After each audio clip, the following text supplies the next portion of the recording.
Economic growth is a change in the gross domestic product of a country. It usually implies an increase in living standards of the country over a relatively short period of time.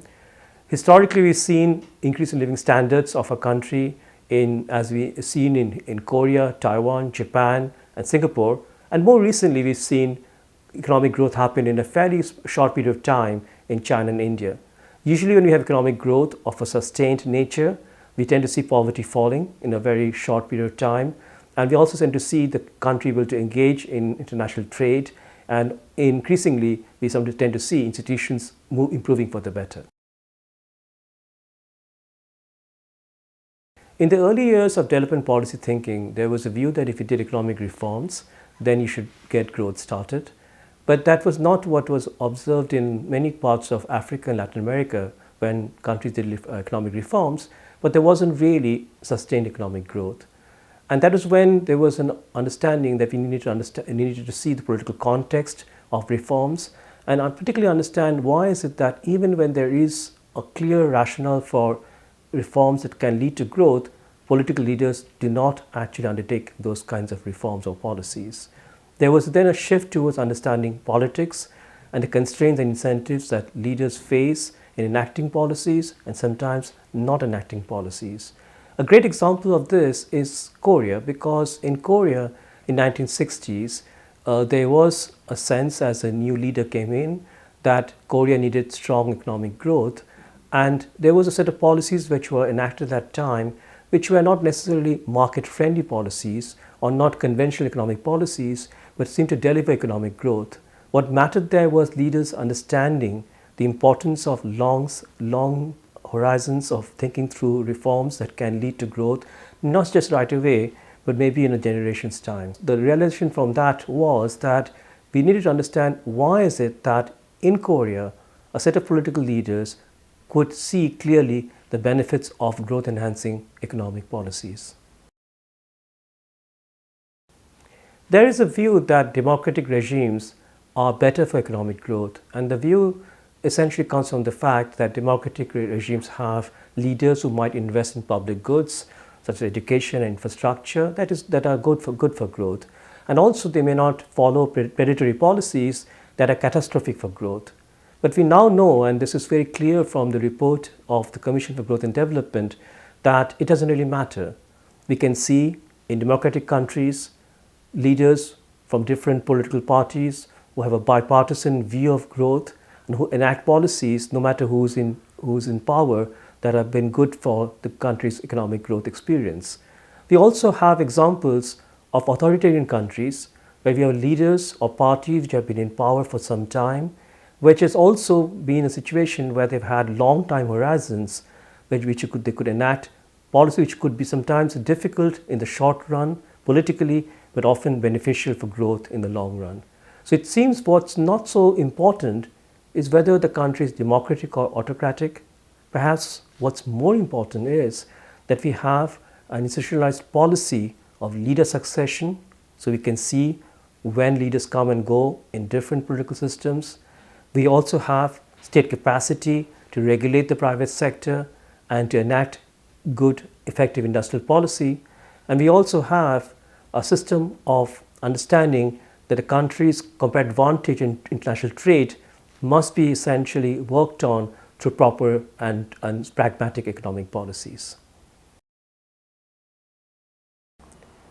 Good governance are a set of regulations and policies that are seen as best practice models adopted from developed countries.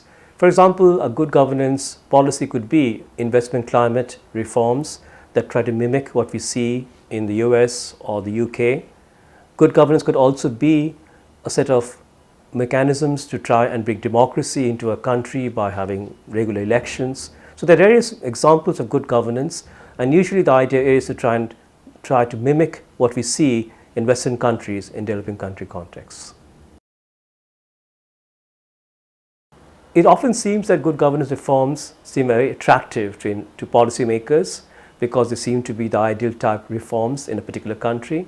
But we've seen from experience that good governance reforms can be politically not feasible to undertake, or often have undesired outcomes in terms of economic growth or even perhaps political stability. It might be better in that case to think about second-best governance reforms, which may not be necessarily best practice, but which could actually increase growth by creating a sense among investors that the government is serious about reforms. So those kind of second-best reforms do not involve changing regulations and rules of a country to what we might see in the Western world. It might mean quite clear, pragmatic steps to try and fix certain problems to do with investment and investor confidence. But we see that when these things happen, and we've seen these examples from many countries in Africa, that those kinds of second-best reforms seem to have had a better effect on economic growth and also haven't led to sometimes undesired effects on political stability. The political drivers of igniting economic growth are not the same as the political drivers of maintaining growth. Why is that? Because to get growth started, you don't need to have strong formal institutions. What you need is to make sure that political elites can engage in informal relationships with economic actors, such that the economic actors, these are firms and households who engage in productive activity, really believe that the political elite mean what they are actually promising, and they're going to honor those promises. So in that kind of context, what we have then is a situation where without formal institutions which are well functioning, or even perhaps when do not exist, we can have growth started, and often we can see episodes of very rapid economic growth. But to maintain growth and to make sure that the country stays in a situation of positive growth for quite a long period of time, then you need to think through what has to be done to increase the capacity of the state to regulate the private sector, to make sure they can coordinate economic activities in complex types of transactions, for example, around industrial policy. You need to also make sure that you have inclusive institutions which allow for new firm entry and exit of firms which are not so productive.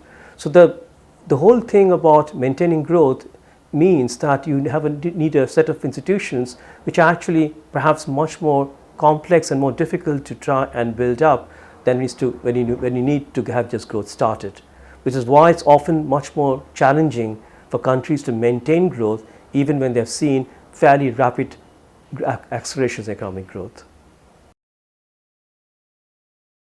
From the work we've been doing in the Effective States and Inclusive Development Research Center, we have examples of both countries following strategies which ignite growth, and also some examples of countries following strategies which maintain growth.